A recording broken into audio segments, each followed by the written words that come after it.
RTI. It sure is. It's Postcard from Poprad. Leigh's waiting, Rachel's waiting, I'm waiting. But first, ladies and gentlemen, damn me a panny, boys and girls, women and kids and things. It's been a week from heaven. We've actually won a penalty shootout. This is our little thank you to the wonderful Gareth Southgate. I'm back in the USSR. You don't know how lucky you are. Back in the USSR.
Yes, justice is done! Justice is done! Justice is done! Because those naughty people from down in South America were beaten in the penalty shootout because they were cheating! And you can sue me if you like, because I don't care. They were cheating. And that's my little rant over. Hello, Leigh. Hello, I'm back now. The wonder of the internet in Britain's wonderful. It's far better than it is in Slovakia, isn't it? No. Exactly. Yours is rubbish. I can't believe it. I just said hello to all the listeners, and all of a sudden, I'm not connected anymore. Somebody took objection. What a load of rubbish. I know. Rachel, how's your internet, dear? Don't be so Sorry, rude. I was dozing off during that whole beginning of our show that got chewed up by absolute rubbish. I'm awake now. Has he done the fussball thing? Yeah, he did the foosball thing. Now we can move on. I am good. My internet's rubbish too, but I live in Australia, so what are you going to do? Well, first of all, I've got to say thank you to Australia, Rach. Oh, yes. Oh, what did we do now? You lot, Paul, Robbie, so many other people I know from Australia, some I've met, some I haven't, we're all rooting for England on Tuesday night. Is that through the internet? Yeah, they were rooting for them. They were Can't say that on the radio in Australia. Well, you can't actually. No, a routing's a totally different thing than it is in Slovakia. People don't root in Slovakia. No, we don't. Routing. It's just They were cheering for them. They were cheering. They were cheering them on. What were they cheering on, Rachel? Supporting the mother country. I think it's something to do with Scientology or Amway. Or Tom Cruise jumping up and down on his couch, isn't it? Yeah, or as Dave Rhodes puts it. As Dave Rhodes puts it. Postcard from Poprad, the programme with balls. I put on his thing, nobody must do a joke about balls, and it had to be him who did it. I thought you were going to say him who done it. Because that would be grammatically worse. Because he's done it in the past. Right. He's done it in the past. I don't understand. Can somebody please explain to me, did England win the Foosball Cup? I think fuzzball's where the policemen go dancing, isn't it? No, but did they win it? Did they win it? No! They won the dance competition. Not yet. Okay, so if they didn't win it, what are you banging on about? Because we won the penalty shootout. Well, you know what? Many people have won many penalties, and they're never very good. A penalty indicates a bad thing. Who got shot? You know, What? Somebody got shot? Shot? Who got shot? No! No, it was a shot in the goal. Apparently, The goalkeeper got shot. Ouch! That must hurt to get shot in your goal. If you get shot in your goal, that's like buttweeds. Steve, your comment is completely alien to the conversation. He says He's an alien. Steve's not an alien. How rude. He says, good. Welcome back, Rachel. Sanity returns. It hasn't. It has not. Talking sensibly. We're trying to find out what football is. We don't know. What's a foosball? Yeah, what is it? And yes, Steve, you're absolutely true. There was a story in the local newspaper. It's a bit like CO2 in England, not being able to make any beer. Leigh went back to England because he drank Poprad dry. Did he? Why didn't he drink it wet? Well, that's it true. was wet when I started, then it was dry when I finished. It's wet and dry. It's very smooth now. I agree, Dave. Steve's obviously listening to the wrong show. And Dave adds, well, you've put the kiss of death on us now. My name's not Murray Walker, you know. No. Who's he? Who's he? Have you never looked in the Oxford English Thesaurus? Yeah. Dinosaurus? I've got one of them. Do you know what doing a Murray is? No. What do you mean? Doing a Murray is when you say something and the entire opposite happens. In other words, it's the kiss of death, known as a Murray. So that's the Look at a Murray in Australia. It's a river. No, this is from the commentator Murray Walker, who used to he would walks. be. It's a great piece of film. I'm sure it's on YouTube, where he's banging on about this guy doing rallycross, and he's in the car and he's in the lead. He's going to win it. And no, he's rolled it. Why isn't he? Why is he a walker? Is he lazy? Why doesn't he run? Is he disabled in some way? No, he's that one who stands on top of the mints to do the adverts, Rach. What mints? I agree, Steve. What are you talking about? Murray mints. This show is a bit more like potty time than Postcard from Poprad, but there again, that's not new news, Steve. And we only I'm not understanding. Childish Steve. I don't understand. You don't even know what potty time is, do you? That's when you go to the toilet. No, it's a radio programme. You're all saying things that don't sound like English to me. I don't understand what's happening. Anyway, the point of the wonderful introductions, thank you to the memorial flight of the Hurricane Spitfire and Lancaster. Can you use that again, Rach? Oh, no, it's 8 minutes already. Jeez. Yeah, just a bit airplane. That sounds like potty time. That sounds like potty time, indeed. Anyway, you cannot be disgraceful and rude about a Merlin engine in a Spitfire. Gosh. That sounds like a wizard. So I wanted to do that joke. Anyway, point of the introduction, complete with Brian May, was the 2018 World Cup. England have got into.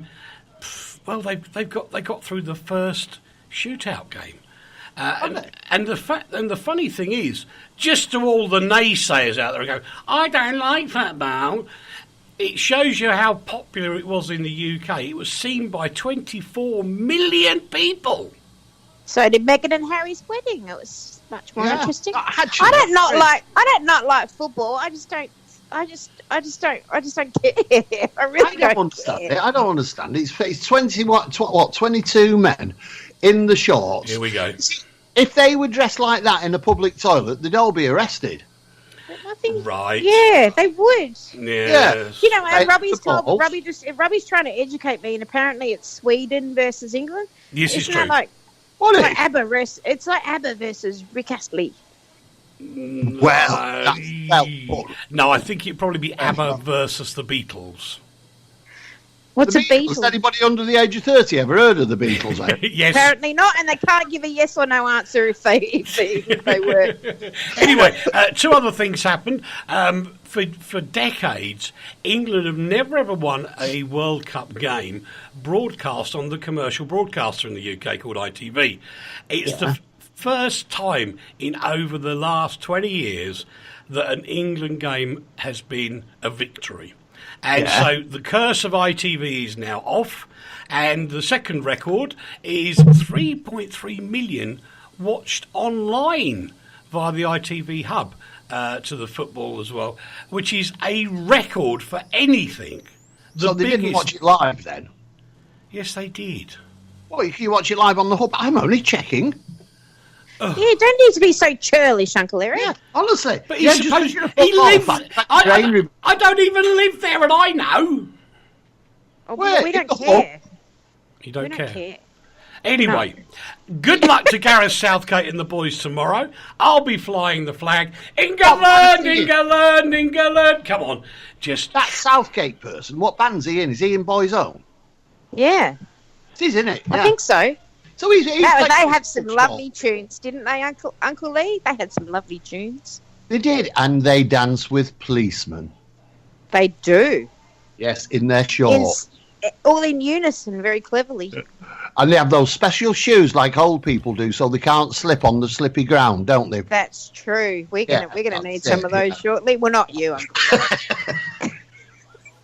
Has he gone? I hope so. no. I'm still here. I'm just kidding. That's 12 minutes we've wasted of our. We Well, can never ever get back. Consumer Watch Foundation once. Yes, that's next. So I'm playing the track underneath you. I'm trying to find. Do you know what I've lost right in the middle of the show? What? Your brain. I've lost my care factor. Where is it? Where are you, care factor? I can't find it. What did you care I must find it. I must find my care factor. I really don't have one. Are we ready to do the programme yet? Well, I don't know. You're in charge. We've been on there. Are we? Yeah, I think so. Let's say hello to Olivia, to Sahib, and Salim. We've also got an Eric. That's nice. Hello, Eric. Good name, that one. Very good name, that one.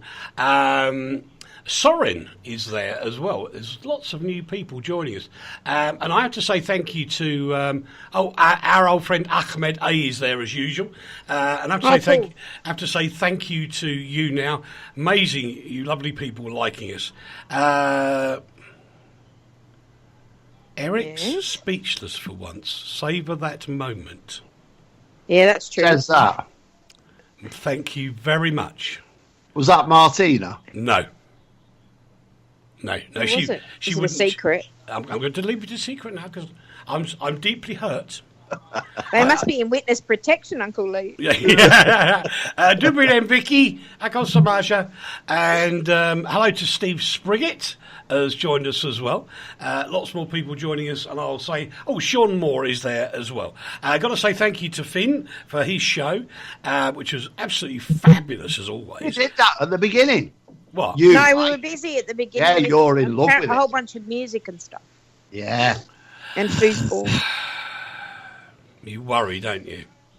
No, I don't. I don't worry. Well, actually, the person that just said, Not worried at all. Eric's speechless for once, savour that moment. It's about to happen again. Why? What are you going to do?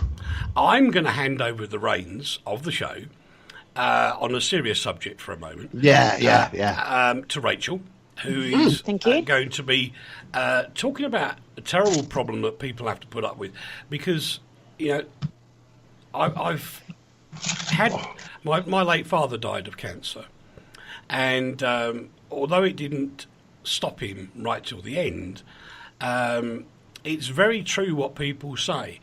Their pain goes away at that point. Those that are left have to live with the pain. And that pain never goes away. It just kind of eases off a little bit. And that's about all it ever does do. But somebody's had the amazing tenacity to do something incredibly positive. And so therefore, Rach, the network is all yours. This is actually a really hard story for me to tell. I went to when I was in high school and living here in Melbourne. I went to school with a lot of really cool people, but one particularly cool person was a guy called Chris Thomas. And Chris and I were those kids who lived a million miles away from school, and everybody lived really local, and we lived a million miles away. So daily we would get on the train from here to there, and then get on another train from here to there, and we spent a lot of time together in transit and got to know each other well. We became really good friends, and then I used to go over to his place on the weekends. We were researching our politics projects together, and it was a really cool time. And I remember him very fondly as being a very cool individual, really creative, really artistic, really articulate, and just an all-round good bloke. And I remember it's actually, I don't remember many people from school because I'm getting old, but I remember him very well, and how kind and awesome he was as a person to hang out with. Chris has been through a lot in his life. He's the same age as me, and when he was 14, he lost his mum to cancer, which is very difficult for anybody at all, but to lose your mum in adolescence, I think, is particularly difficult, and that was a terrible thing. But he endured, and on he went. And then he met love of his life when he was very young. He met the love of his life, Lynn, and they got married and had 5 children, and they were absolutely mad about each other, really madly in love. And Lynn got sick with lung cancer in 2013. Can I just butt in for a sec, Rach? I just want to make it clear that was not self-induced lung cancer from ciggies. It was the other kind of lung cancer that can hit anybody. Yeah, the super duper not fair one. Yeah. But then she got better, and they gave her some all clears and whatnot. And then in a couple of years later, they did some bucket list stuff anyway, because Lynn decided, let's grab life by the foosballs and do some cool stuff and travel and see things and have time as a family and all those great things. Because I guess they had an appreciation of the fact that she had got better, and life was, it's short, let's live it. So in the meantime, Chris was sort of dabbling around with the idea of, do you guys have Daffodil Day? Yep. Yeah. So he was dabbling around with a kind of an idea around incorporating Daffodil Day with, an image that he could use to express himself and also bring awareness to different types of cancer and so forth. And he was sort of dabbling around, but never really settled on one thing, because I think in his mind he didn't have it quite right. He didn't have exactly what he wanted. And then she got sick again, and this time it was brain cancer. Oh. And very sadly, she fought, and very sadly she passed away only a couple of months ago in May.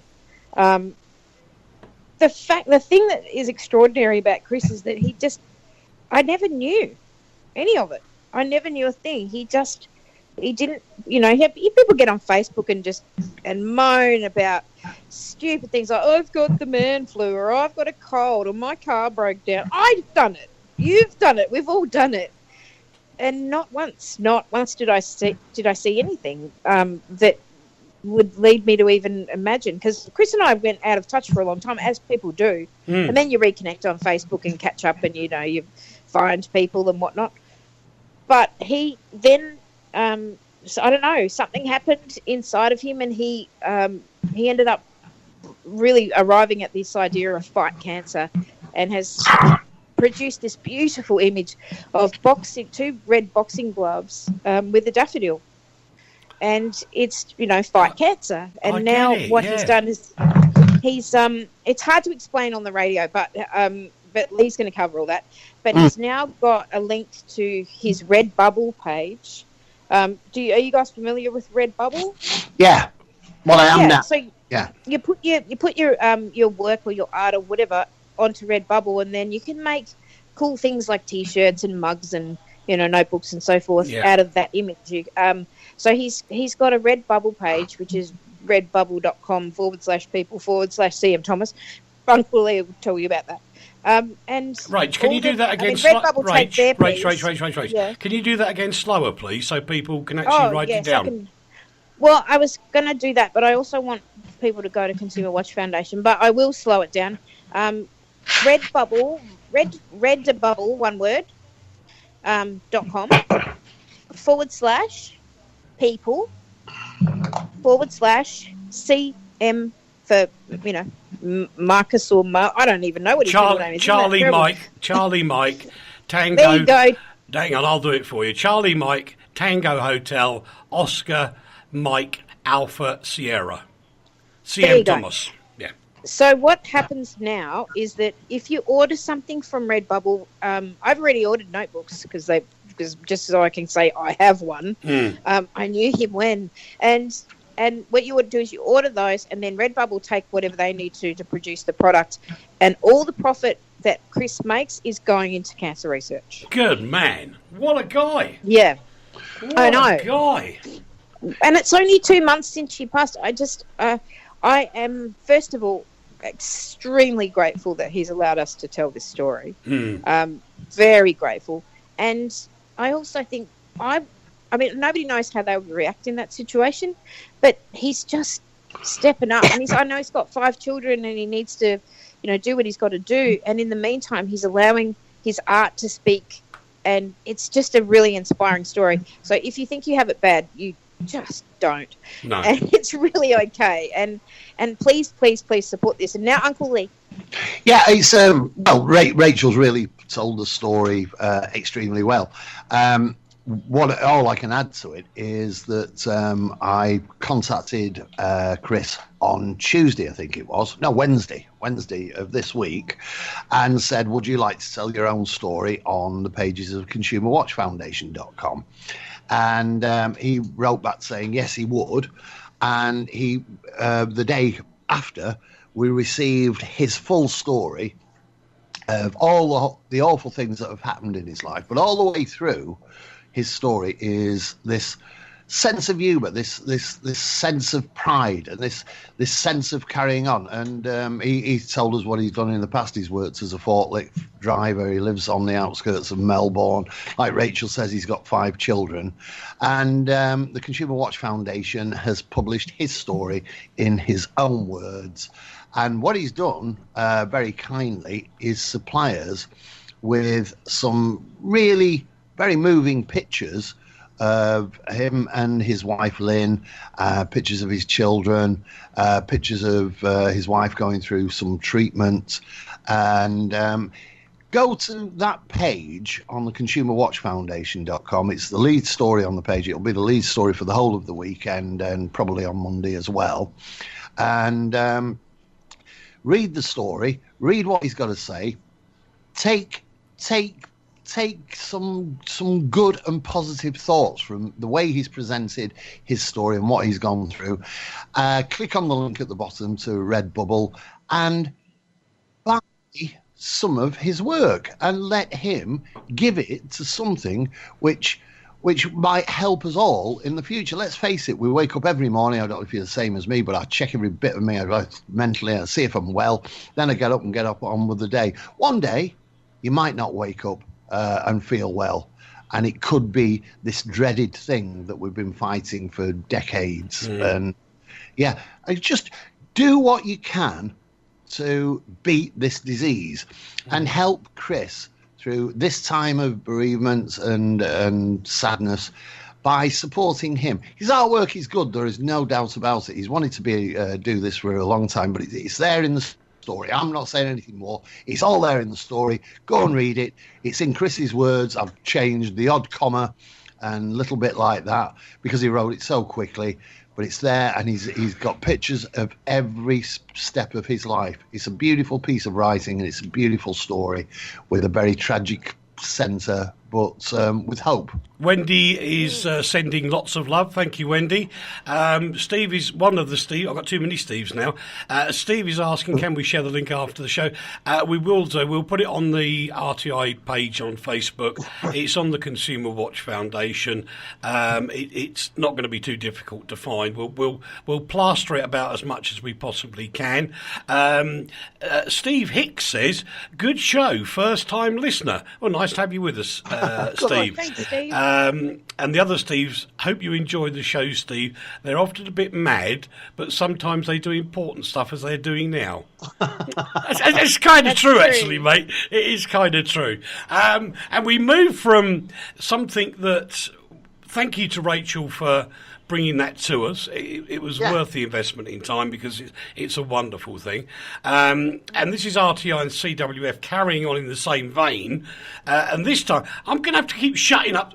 I'm going to walk out the studio and start talking to everybody today. That'll be all right, Rachel. Here, we'll He got his foosball. He should be happy with that. Okay, go and dance with a policeman. Oh, that's like dancing with your father, isn't it? Dance with a policeman. Jesus. Yeah, right. Anyway, we move on to another success story from RTI and CWF, which Leigh can take.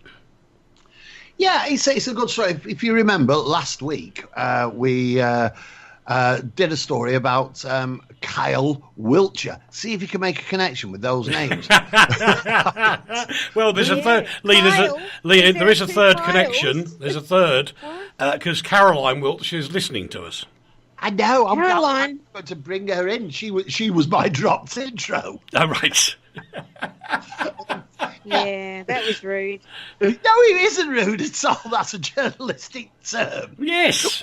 Somebody went. Oh, is it? It's like foosball. It's more things I don't understand. Yes, it's more Hello, of that. Caroline Wiltsher. More of that funny English that doesn't transfer across the water. Really? Yeah, that's right. That's your fault for moving out there. You shouldn't have gone and robbed that shop. Then you'd still be in Brit being looked after. Yeah, well, you shouldn't say rooting, so whatever.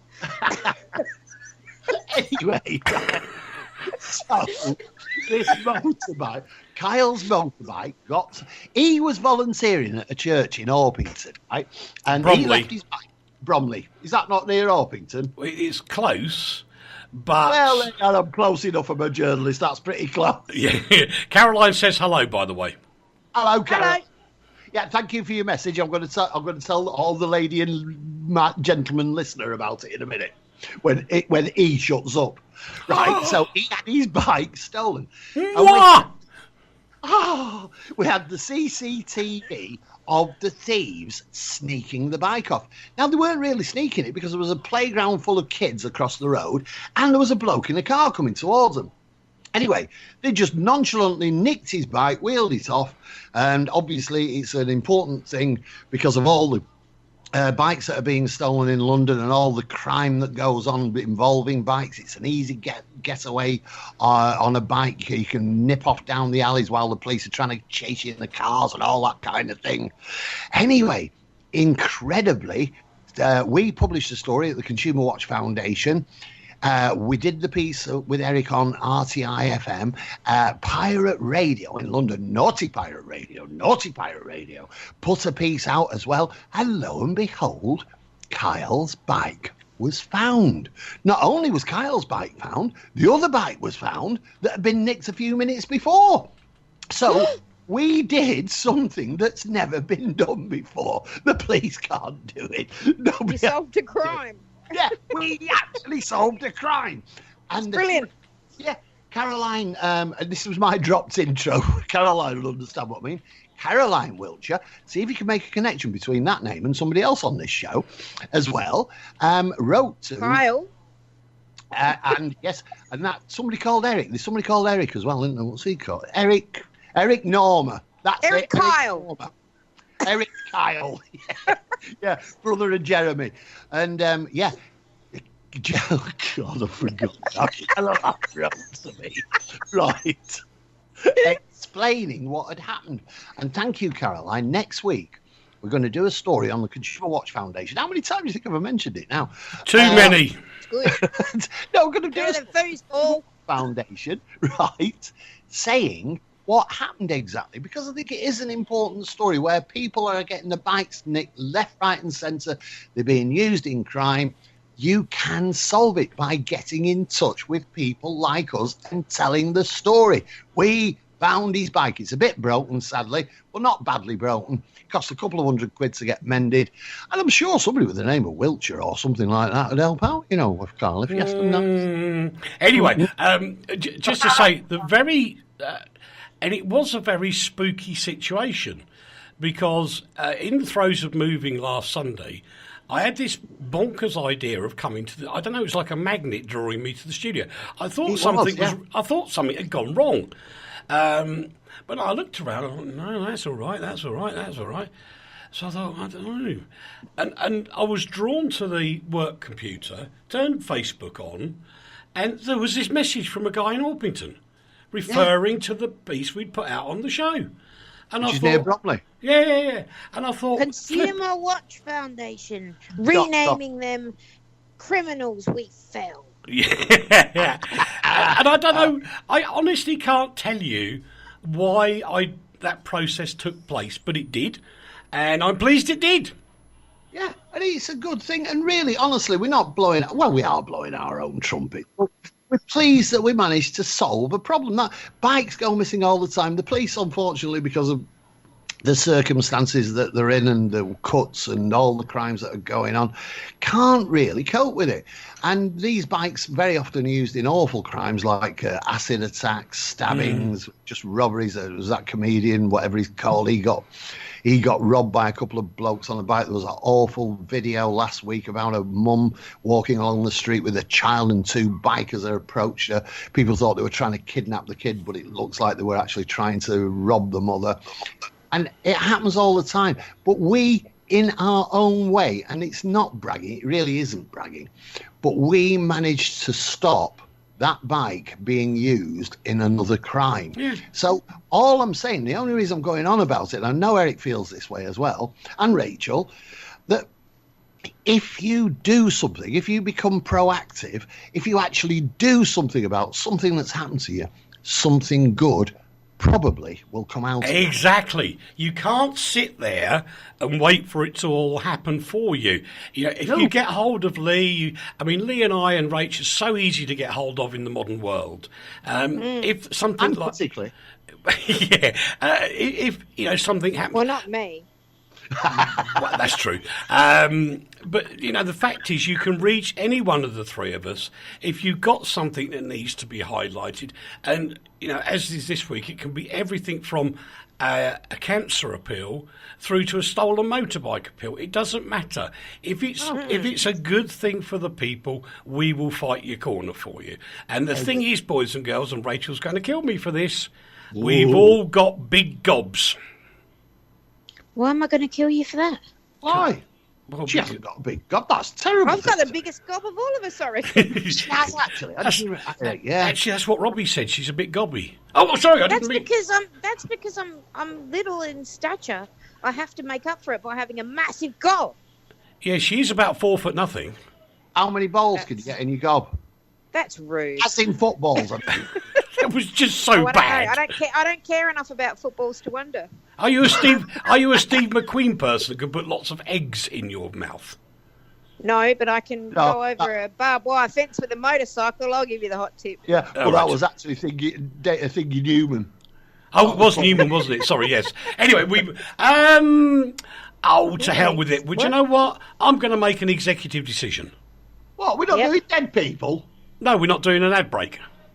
Oh, right, yeah. Well, we missed it, haven't we? That's funny. Yeah. Anyway, Alan... of the show with the foosball. I should try and do this in accent, but it'll probably sound horrible. Alan Longbear, bassist with the Bay City Rollers. He Was it started. German? That wasn't German. What was it? Scottish. Alan Longmuir. That's the one. Oh, There you go. yeah. Yes. He was the bassist with the Bay City Rollers. He actually took over. Oh, God, what was his name? I remember his first name was Alex. Oh, he got drunk and lost all his money and everything. No. Alex was the first bassist with the Bay City Rollers when they were still unknown. I'm just going to ring the phone. And there was a bit of a fight in a bar, and Alex's left arm was so severely damaged he couldn't play the guitar anymore properly. So he took up bass. Don't fight, kids. Don't do it. No. No, don't fight. He won't And be able to Alan took over. And there you Ooh. go. Good on him. Yeah. And he's dead. Yeah.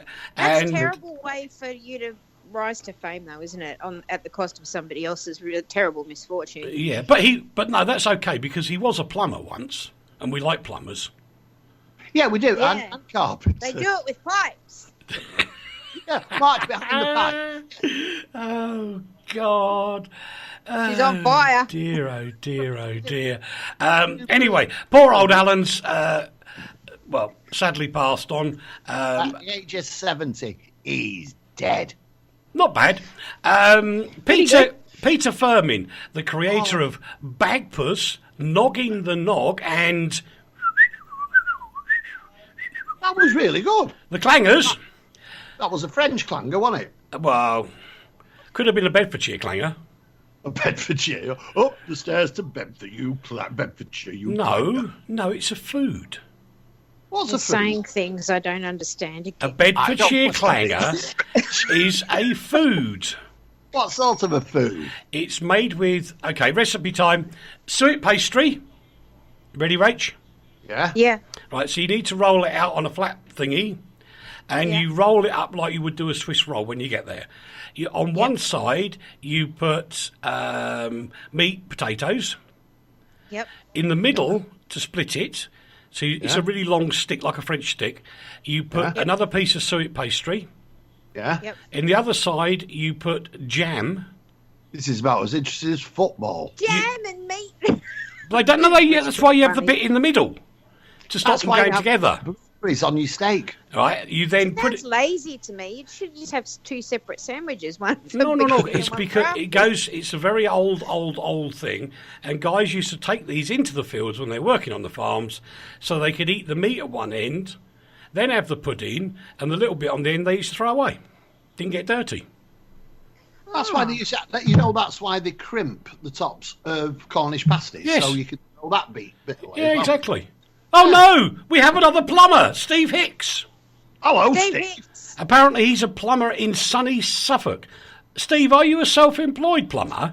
And if you are, Are you a self-employed plumber in Suffolk? If you are a self-employed plumber in Suffolk, that's really hard to say. Give us your website, mate. Put it on the Facebook page, and get you a plug for some work. Where's he from? No, he needs a plug if he's an electrician. No, he needs a plug in the bath. That was a joke. Where is he? Where's he from? Suffolk. Suffolk. Steve Hicks, Unclogging, Suffolk. That's a good one. Steve Yeah, there you Hicks, go. unclogging. Yes, very good. Have you ever had that's a a phrase, Steve. clanger? Hang on. Football and recipes in the same programme. What is the world coming to? I have no idea. None whatsoever. Michael Collins Peters, who taught Prince Charles in where, Rach? Tassie? Geelong. Geelong. Geelong. Geelong. No, it's not. It's Geelong. And now I'm going to say things you don't understand. Yes, It's probably. it's Geelong, not Geelong. Ah. Like it's not Melbourne. Yeah, What you is brought it? him there. Melbourne. It's Melbourne. Melbourne? No. No, No. Melbourne. You missed Melbourne. Rach, you missed a no out. Melbourne. You see, Leigh went no, I went no, you didn't go no. No, She's bored. No. That'd be the delay, Uncle Eric. No. It's Geelong. Now, Uncle Leigh, repeat after me. Mel. Brooks. Bun. Bin. Bun. All right. Yes. Well, It's a bit like a Mancunian bun. Bun. Melbourne. that's a sticky bun. You see, he can say bun. You can. He can. He just has to take the can say sticky off bun. the front of bun. He was he was a teacher. Let's get back to this poor dead man, shall we? He's dead, He was man. he was Not that direct, 86 he's years dead. old. He spent 2 terms at Geelong Grammar School in Is that Victoria, Geelong? which is Geelong. No, it's not Geelong. It's Geelong. Is that near Melbourne? Geelong's about, I don't know, about an hour and a bit drive from where I live. It's far away. Yeah, it's a long way away. Long way away. Nobody goes there from my side of town. It's really far.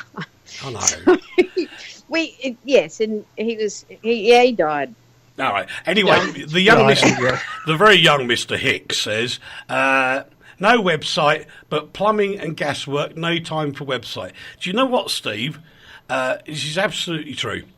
The best time to build a marketing tool like a website, which will actually cost you nothing, absolutely nothing. Use a WordPress website, cost you nought. Other services are available. And you don't need your hammer and saw. No, the best time to put a marketing thing up is when you are incredibly busy, because once you get no work, you then do the websites. You've got to wait twice as long to get the work in. He's quite right. Yeah, it's like being single and waiting for the phone to ring. Oh, did I do that wrong? What? That's probably why it took me all those years to find Martina. I was just sitting there waiting. Your phone was ringing weird numbers. Rescuers are in a race against time with the weather in Thailand to free 12 boys. And I've got a vague feeling, I saw an alert come through, that one of the rescuers has actually perished this morning. And these boys were actually found by a couple of British divers, which is amazing. They went to basically shelter and ended up in these flooded caves, and they've ended up something like 12 miles down. But what's happened, the caves are filled with water and you can't get out. And one of the major problems is that none of these children can really swim very well. Now, there's a Navy SEAL diver, really well trained, from Thailand, who actually went down into the caves. And what he was doing, he was putting oxygen tanks at strategic points throughout the underwater caves so that they could bring the children out, and when they needed oxygen, the tanks were there. Unfortunately, he died. Now, the problem is these children are getting malnutrition, they're getting cold, everything is stacking up against them. And incredibly, the government over there has started arguing and saying what a ridiculous way to try and save them. Well, instead of arguing about it, get down there and get the kids out. There's a huge The tricky incentive. thing with getting them out, from what I understand, is that they're going to have to use scuba equipment on all these kids' masks and whatnot. Yeah. And the fact that how much training do you have crikey. to go through to be able to dive in the first place? Yeah. And now they're running out of time because there's about to be a huge deluge of rain. Yeah. This is a terrible story. And do you know what sort of makes me a bit sick to my stomach? This morning I thought to myself, now which lecherous, horrible old producer is going to get their hands on this story and make a movie out of it ASAP? And I felt sick in my stomach about it. I really did. But this is very, very dangerous and very, very tricky, and they have to be very, very careful. But they've got no time. No, and the trouble is you couldn't use an inclusive diving suit in those conditions because it just wouldn't work. So they couldn't feed them with natural air down there, pumping natural air. So they're going to have to learn how to dive using scuba air. Well, that's why this bloke was down there putting the tanks out. So they put them straight. I think they were 12 feet apart. I'm not sure. I might be wrong on that, but I think they were putting 12 feet apart. So if there were any problem, they could get the air to get them through. But he died doing it, and he was a Navy SEAL. Expert. Yeah. And so how are they going to do it? Why can't, I don't know. They talk about drilling through the ground to get a bit like they did in South America. That's But right. they haven't got time. This is the horrible thing. And now they've got cameras in there and screens above ground with all their parents watching them underground so that they can see if they're okay. I know this is going to sound... watching them basically sit there and wait to, yes or no. Excuse me, Thailand, I know this is going to sound very stupid, but think of a petrol tanker for me for a moment, and it has those huge pipes on the side of them. Now, I know it's 12, whatever it is, Yeah, I know what you're saying, miles down or whatever, but surely... Why can't they suck it out? Why can't they pump not necessarily dry, but at least keep the water level down with extraction pumps? How do you do that with a cave? It may destabilise it. That's true. Yeah, there's all sorts of... and that's the problem, and this is why all this furore has started up over there. But this isn't the time to have a furore. This is the time to join forces and get the kids out. Solve the problem. Yeah. Right, boys and girls, we must get on. We aren't even halfway through. Novichok has been found again in Amesbury in the UK. Instantly a spat going between Russia and the UK again, with Russia saying London will have to apologise. I don't think so. You made the stuff in the first place.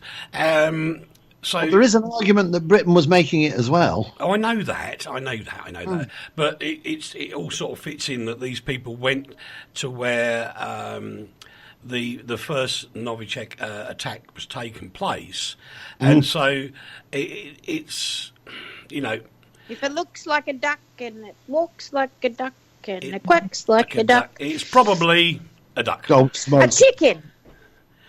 Yes. The problem in Aylesbury, though, Ames, is because she said duck. I called it Aylesbury. You've got Aylesbury on the brain now, haven't you? The reason animals weren't affected in the same way is because they don't necessarily reach up to where the Novichok was originally placed. The dog would have to put its paws up on the door handle to actually get infected. It's not airborne like a lot of other infections. You have to touch the stuff. That's why I wouldn't get it. Well, that's true. That's There is true. a different point, though, because the police have admitted that there is a vial of this stuff missing in the area, and they can't find it. Well, that's what they're That's a thinking, that worry. somebody's just dumped it somewhere. Yeah, Going to say good afternoon to Kat, to Eagle. All right, Kat. Hello, mate. How are you doing? British holiday makers have been urged to be on alert for terror attacks overseas as millions prepare for the summer break. Can I just say very quickly, with my other hat on as a consulate warden, there is a video on the Foreign and Commonwealth Office website. It takes about 4 minutes to watch. Do watch it if you're going abroad, because a lot of people are now going back to places where terrorist attacks have taken place in the past. It's just be wise, know what you're looking for, and then you probably won't become a victim. I'm sure it won't happen, but you never know. If you've got the info, at least you can get on with it. At least 3 suspected poachers have been mauled to death and eaten by lions after breaking into a wildlife reserve in South Africa. Karma. Absolutely. Karma. I was trying to think of a Karma word I could broadcast. Thank you, I bet Rach. you were very calm. Karma keeps receipts. It does. It does indeed. In New Zealand, they've produced a burger that bleeds like it's got blood, but it's vegan. Yeah, well, you know what? What's the point of that? Like, Exactly. doesn't that go against? Even a vegetarian burger would be against that, wouldn't it? Like, I'd have what's thought that? so. Yeah, it does seem a bit bonkers I to have me. to say, I did have one. No, this wasn't a vegan one. I had a Tatras burger by accident in New York. And it was basic. I just ordered a burger. I don't think the chef liked me. And he served me a raw beef burger. And the problem was it was dark in the restaurant. And I'd sprayed tomato sauce on it. And so I didn't realise it was raw until I felt like I was going to throw up all over his restaurant. It is disgusting. Do not eat uncooked beef burgers. Well, don't buy into this whole deal of we're going to make you have a real meat experience by handing you vegan and then going politically against what it all stands for. Correct. And have blood pouring out of it, imitating animal. Don't do that. That's just wrong. Correct. And he had a T-bone steak, with us. I know, lovely. Well, it was like eating a dinosaur. It was wonderful. Half a cow. He couldn't exactly. It was like half a cow sitting on his plate. You couldn't even see him over it until half an hour later. You just started to see his eyes appear. Like Fred Flintstone. Yes. Yeah, he was. Yeah. Fantastic. Absolutely. Copenhagen has caused a bit of a rough week for some people. They've introduced new laws, which, in one way, I kind of agree with. In other ways, I kind of go, ooch. And these new laws mean that people that immigrate into the country have, like the journalists always say, have their children taken away. No, they have their children educated about the way that Denmark runs. And I think that's the way Hitler would have put it. They had their children taken away. No, they had them educated. But I think in the modern age, this is not Hitler. This is Denmark, which is about as liberal as you can get. And of course, the journalistic view is these people that come into Denmark are put into what they consider substandard housing as well. And so everybody gets the ump about it. But the truth is, I shouldn't be putting them up in posh flats. Of course not. You know what? In the modern age, we've also got Assad and Kim Jong-un. Yes, exactly. And where it's all come to pass is because if the immigrants don't let their children become educated about the Denmark way, they can actually lose welfare payments. Well, like, hello, boys and girls. You shouldn't always automatically get welfare payments. Why don't you go and get a job? That's a very interesting When you're a point. child, it's a bit hard to get a job. But the parents can. Come on. Yes, they can. Yeah. Yes, they can. It depends on everybody's circumstances, It really does. I mean, I agree with you. I think there are a lot of people that claim welfare that just do it because it's, an easy way to get some money. Yep. But there are a lot of people who really want to work and can't find it. Well, I think the other issue there is there are cultural issues between certain religious groups and Denmark. Now, I'm sorry, if you want to reside in Denmark, you have to respect that which Denmark has had for decades and decades and decades. And if it means that you can't wear religious attire in an office, then you can't wear religious attire in an office. I'm sorry, that's the way it is. Well, it's true. I mean, that's a good point. And, and that's not even heavy-handed by comparison. In some countries, if you pinch something that isn't yours, they chop your hand off. Yes. So, you have to abide by the rules, the law of the land. And I think if you want to live somewhere different, like Australia, for example, although a convict nation, we do have immigrants from everywhere. And the whole idea is assimilation. So you must assimilate and join your community and not segregate yourself or behave like you are better than that community or are different from that community. Well, that's right. I've moved to Slovakia, and I abide by their rules, and I'm learning their language. And that is, I can say 8 words now. Don't be so rude. Sorry, I had to put the microphone down, boys and girls. I was spluttering. Actually, if anybody ever says my Slovak's bad, I'm going to go and get Leigh and get him to speak Slovak. Mine's brilliant. Nobody didn't you? Wrong. You managed to get me cough medicine in Slovak. He taught me wrong. Good. He taught me wrong how to say thank you. Who did? Because he's trying to make you look silly. It's not jock. It's not. No, you said it was. Do it like a DJ. You said do it like a disc jockey. No, you're not, because it's a DJ set letters at the beginning. Well, Uncle Leigh, that's a foreign language. If you can't say an English word like Melbourne, you might be in a whole mess of trouble. Yeah, you could be. I can say Melbourne. We're going to crank through some of the last stories just to give you the headlines. A South African woman has been discovered alive in a morgue shortly after declaring dead in a car crash. And when I looked at it in some other places, they reckon it was the cold of where she was that sort of held her there in limbo, as it were. Suspended animation. In Disney. A bit like that. But anyway, she didn't have any signs of life at the accident scene, but apparently she's still in intensive care, very, very, very, very, very poorly, but is predicted to get better of some kind. A woman has been pulled from a crocodile-infested waters in northwest Australia by a shark. Yeah. I mean, just don't go in the water in Northern Australia. It's a very foolish thing to do. You think, but what sort of a silly to coin a phrase, numpty is trying to hand feed a shark. Well, that's very what true. Are you doing? Stupid woman. Web giants are breathing a sigh of relief following a vote against overhauling the EU's copyright laws by MEPs. The law, which was supported by Sir Paul McCartney and many other musicians, was trying to stop, for example, me doing a selfie, which I don't do, a selfie of me singing Twist and Shout. They wanted that nobody stopped. Needs to see that. No, it's Nobody just needs really, to really see bad.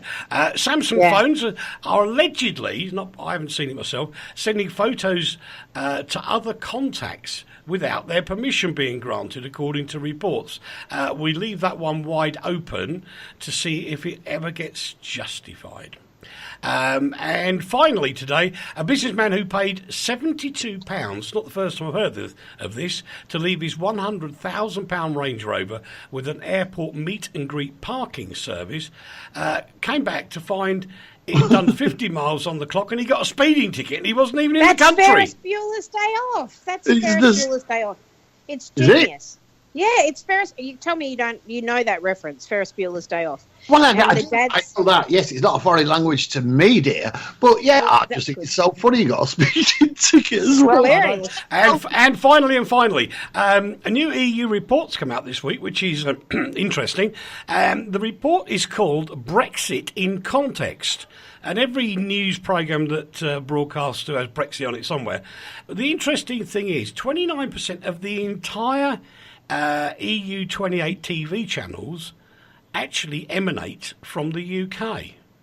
27% of the EU 28 on-demand service are established in the UK. And the reason for that, Leigh, before you ask, is that the broadcasting laws are slightly more relaxed in the UK than they are, well, certainly in Slovakia. Slovakia laws are tighter. And if this all confuses you, we'll send you a consultant. Yeah, yes. But what it basically means is that England's got most of the control of broadcasting in the EU, even though the EU doesn't do it. And if they fall out with the UK, a whole bunch of television and radio and on-demand services will just have to be turned off and EU citizens will lose out. I think that's all right, because Uncle Eric can get stuff switched on for you. Wink, wink. Wink, wink, nudge, nudge, wink, wink, nudge, nudge. We can't end the show without mentioning what Sadiq Khan's done in London. Yeah, God. And anti-Trump protesters have given a green light, or got a green light from London's Mayor Sadiq Khan to fly their massive crowd-funded blimp of the US president as a big baby over the capital when he visits. I'm no fan of that man, but I think I'm no fan of that man, but I think this might be just a tad on the disrespectful side. I think it might be a little bit disrespectful, but very funny. Well, probably very, very funny as well. Rachel, what's the weekend doing for you? Absolutely nothing. Actually, we're moving soon, so we're going to go and live in the beautiful Bayside suburb of Port Melbourne, and I'm going to make Robbie cull things. Is this healthy cold things? Beer? No, cull, C-U-L-L. I'm making him I'm not going to move things that don't require moving. If it's rubbish, it's going. You're going to cull Robbie's stuff? Yeah. No, Robbie's going to cull Robbie's stuff because he's got to make decisions. That's all right, Rob. It'll only take you 5 minutes. Yeah. No, it won't. It'll take him at least 3 days. Yeah, absolutely. He's only allowed 3 boxes. I'll tell you what, Rob. You throw one piece away for every pair of shoes she throws away. I've only got 8 pairs of shoes. I'm not that girl. Must be How something. many feet we got? I got 8 pairs of shoes, and I got 2 feet, and I don't even wear them. I just wear my boots. Isn't it? The boots that you guys saw me in Europe are the boots I wear every single day. Well, we haven't got time for what Leigh's doing this weekend because we're out of time. And Rachel, say goodbye. Goodbye. Leigh, say goodbye. Bye-bye, everybody. Bye-bye. And we'll see you at the same place, same time, same where. Well, it depends whether you're watching us on the telly, listening to us. There are so many ways to get in touch with this programme. It is absolutely insane. Next up, it's our Steve. I tell you, this is an amazing show. You're listening to Radio Tatras International. From Poprad to Portsmouth, we are the station of the stars.